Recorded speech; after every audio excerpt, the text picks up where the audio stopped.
नमस्कार मित्रांनो, आजचा विषय आहे घराचे संरक्षण होऊन प्रसन्नता नांदण्यासाठी. हा उत्तम विषय आहे आणि प्रत्येक कुटुंबामध्ये त्याची आज आवश्यकता आहे. तर कायमस्वरूपी उपाय पण करणं अत्यंत गरजेचं आहे.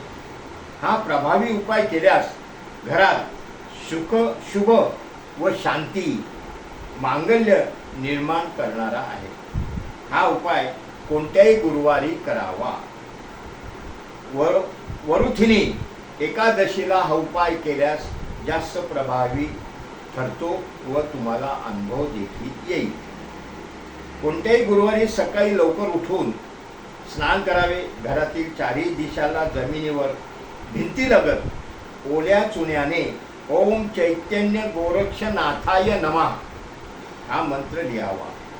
नंतर मंत्राची पूजा करावी. हळद कुंकू वाहू नये. सुवासिक फुले वाहून अगरबत्ती ओवाळावी. धूपदीप जाळावा ओवाळावा.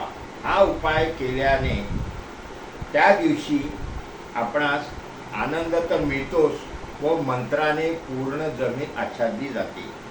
त्या दिवशी केळीच्या पानावर वडे, खिचडी व वालाची उसळ ठेवून चारही मंत्राचा नैवेद्य दाखवावा.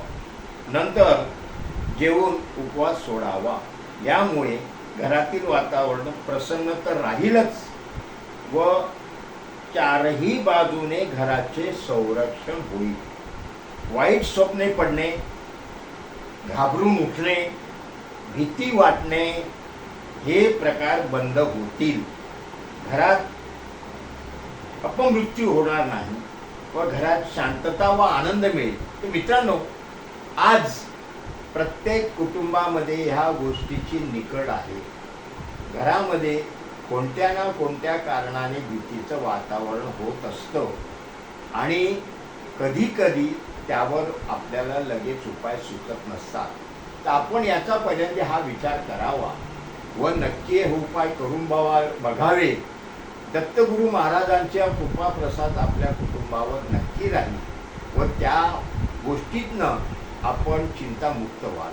मित्रांनो, हा व्हिडिओ आवडला असेल तर लाईक करा, शेअर करा, सबस्क्राईब करा. नमस्कार.